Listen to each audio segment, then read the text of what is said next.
নমস্কাৰ আজিৰ এই প্ৰতিবাদী কাৰ্যসূচীৰ জৰিয়তে আমি ভাৰতীয় জনতা পাৰ্টীৰ বিমান মণ্ডলৰ তৰফৰ পৰা আমি কংগ্ৰেছ দলক আমি সকীয়াই দিব খুজিছোঁ যে আমাৰ এনেকুৱা এজন কৰ্মদক্ষ মুখ্যমন্ত্ৰীৰ ওপৰত যি কংগ্ৰেছৰ গুণ্ডা বাহিনীয়ে বৰ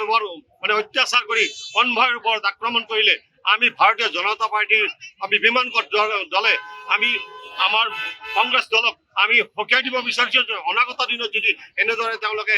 দুষ্কৃতি কাৰ্যক্ৰম অব্যাহত ৰাখে গতিকে আমিও বহি নাথাকিম আমি সকলোৱে ভাৰতীয় জনতা পাৰ্টী ৰাজপথলৈ ওলাই আহিছোঁ যদি কংগ্ৰেছৰ এনেকুৱা ধৰ্মী অত্যাচাৰী বন্ধ নকৰে আমি কিন্তু আমি সকলোৱে পদপথত আহি এনেদৰে প্ৰতিবাদী কাৰ্যসূচী অনাগত দিনত আমি একাধিক্ৰমে কৰিবলৈ বাধ্য হ'ম যিজন মুখ্যমন্ত্ৰীয়ে অসমৰ উন্নয়ন হৰকে বিশ্ব দৰবাৰত অসমক চিনাকি কৰিছে বিহুক চিনাকি কৰিছে ঝুমুৰ নৃত্য যি নন্দনিক দৃশ্য এই বিশ্ব দৰবাৰত দাঙি ধৰিছে আজি লাচিত বৰফুকনক অসমত নহয় ভাৰতবৰ্ষত নহয় বিশ্ব দৰবাৰত যিজন লাচিত বৰফুকনক অসমৰ মুখ্যমন্ত্ৰীয়ে আমাৰ অসমৰ যিটো সেনাৰ আমাৰ বৰ মানে হেৰি আছিলে মুখ্য লাচিত বৰফুকনৰ সেইটো বিশ্ব দৰবাৰত আমাৰ দাঙি ধৰিবলৈ সক্ষম হৈছে তেনেকুৱা এজন মুখ্যমন্ত্ৰীৰ ওপৰত যদি আমাৰ কংগ্ৰেছ বাহিনীয়ে এনেদৰে অত্যাচাৰ কৰে আমি কিন্তু আমি কৈ দিছোঁ যে আমাৰ ভাৰতীয় জনতা পাৰ্টীৰ কাৰ্যকৰ্তাই বহি নাথাকিব অনাগত দিনত ইয়াতকৈ মানে বিধ্বংসী আমি কাৰ্যক্ৰম হাতত ল'বলৈ আমি প্ৰস্তুত আছোঁ প্ৰশাসনলৈ কি আহ্বান কৰিম আমি প্ৰশাসনক আমি এইটোৱে আহ্বান কৰিছোঁ যে আমাৰ মুখ্যমন্ত্ৰী জন আমাৰ কৰ্মদক্ষ মুখ্যমন্ত্ৰী মাননীয় হিমন্ত বিশ্ব শৰ্মা তেওঁক আমি নিৰাপত্তা দিয়াৰ ক্ষেত্ৰত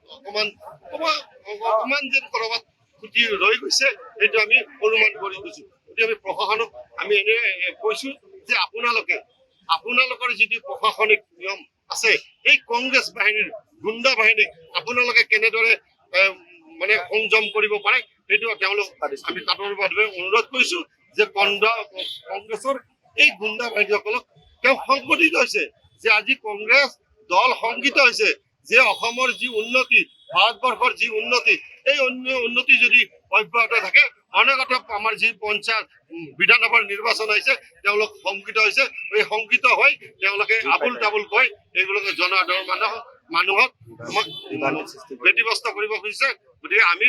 ভাৰতীয় জনতা পাৰ্টীয়ে এইটোৱে কৈছোঁ যে আপোনালোকে সংযমক মানুহৰ মাজত আহি কৰ্মৰ মাজেৰে আপোনালোকে ৰাজনীতি কৰক এনেধৰণে আপোনালোকে যিটো পন্থা লৈছে এই পন্থাত কিন্তু আমাৰ অসমৰ জনগণ ভাৰতৰ জনগণে আপোনালোকক কোনোদিনে ৰেহাই নিদিব